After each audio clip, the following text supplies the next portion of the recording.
Welcome back, Tokers and Tokettes. Radical Russ here live in Arlington, Texas, where we're visiting with Barbara Humphries, who is a breast cancer patient fighting for medical marijuana access here in the state of Texas. Barbara, how you doing? I'm doing good. How are you? I'm fantastic. Now, you've been, like I said, fighting for this in the state of Texas for how long now? How did you come to be a marijuana activist? Well, I attended my first global march back in May of 2014, and a week later I was diagnosed with breast cancer. Oh, so you had gotten the activism first, yeah, and then found this out. Oh my goodness! So it kind of changed my whole reason for doing it. It motivated me a lot more. What was the original reason for wanting to get involved?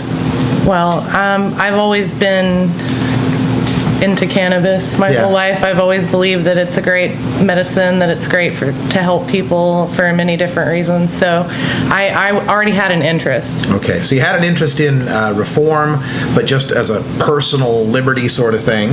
Yeah. And then you said a week later you get your diagnosis of breast cancer. I did. That must have been terrifying. It was. It was the scariest time of my whole life. Now, I imagine being involved with people who are into marijuana reform, you'd heard about these studies on THC and breast cancer and probably even talked to other cancer patients who've been using medical marijuana.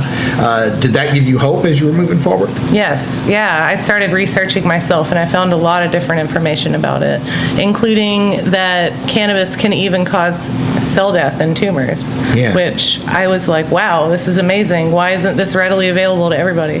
Wow. So this, of course, is very motivating when your health is on the line. And when people hear this story, and I tell the story sometimes, and I'm nationwide on my show, they'll say, well, gosh, if it were my health on the line, I'd move to California or Colorado or some other state to be able to deal with that. What's keeping you in Texas? My family and my friends. And I have 2 children that love their grandparents and everybody. You can't just uproot everyone and leave, and that wouldn't be fair for me to do that, put them through that. Yeah, so we're going to fight here in Texas, and it's kind of an exciting time because watching from afar, I can check out what's going on with Texas politics, and you even got a East Texas representative he's going beyond even legalization. He wants deregulation, like treat it like tomatoes. But realistically speaking, what's happening in Texas as far as trying to move forward with at least medical marijuana? Well, I've been to the Capitol on 3 occasions. I've been talking to representatives, senators, lobbying for the medical side, and then there was Rep. Marquez's bill that was just introduced, and I got to do the press release for that this last Tuesday. Oh, okay. So what are some of the specifics in that? If we could get the best case scenario in these bills, would that be too late to help you? I mean, how long is this going to take? I'm not really sure how long this is going to take. We're hoping for 2015, but respectfully, we're thinking maybe 2017. Okay. And a lot of these bills, it's when the headlines come across and they say, oh, there's a medical marijuana bill, people just think, oh, medical marijuana, and they don't pay attention to a lot of the details. Some states, most recently, the states since 2010 have all been passing medical marijuana where you couldn't grow your own. They force you to go to a dispensary. Other states talk about they have to get non-smokable forms. Is there any of that going on with this bill? Do you know what it would let you do? Yes, it would allow you to grow 6 plants in your home. And you could also get 6 plants from a dispensary as well. So it does set up a dispensary system? Yes. Wow. See, now this would be remarkable if Texas could end that. I don't know, it's kind of like a trend that's been happening mostly on the East Coast where they don't want people to have the plants. This would be a big change. We're speaking with Barbara Humphries here, and Barbara, if people want to get in touch with you and find out more about what's going on, you have some websites, Facebook and all that kind of stuff you can tell them? Yeah, well, Facebook, you can just look me up, Barbara Humphries. It's pretty easy to find me. I'm bald, so. There might be more than one Barbara Humphries, so look for Texas. Yes. Barbara Humphries, you'll probably find her. Yes. As you've come under this diagnosis and had to adjust to living life with cancer and trying to beat it, how has that changed your perspective and your use of cannabis? My perspective. It's changed my perspective on it because I've learned so much more about how many things that it benefits. And before I thought it just made me feel good, I liked the feeling of being high, but now it's more like it's opened up this broad area that I never knew existed, and it's been amazing. It's crazy. Does it change from smoking to vaporization to edibles? Is there any differences there? Well, for treatments of certain disorders, it's better to ingest it or vaporize it as opposed to smoking. Like to benefit cancer, it would be better for me to ingest it, which is why in places like Colorado, the Rick Simpson oil is so popular because... Yeah. And now that brings up a point about Texas law. If I'm not mistaken, they treat flour differently than they would treat a concentrated oil like a Rick Simpson's oil. It's a felony, right? For oils? Okay, so that's one thing that's underestimated and not well understood by a lot of people. They fear the new concentrates. They're so powerful, the dabs, they're 90% pure or whatever, which if you know of any 90% pure, please, you have my number. But they underestimate the fact that a patient like yourself is going to need mass amounts of cannabis to be able to have this effect. And, to try to get that through puff and flower, there's going to be so much smoke involved. Right. It would be very harsh. So talk about, that aspect of these laws.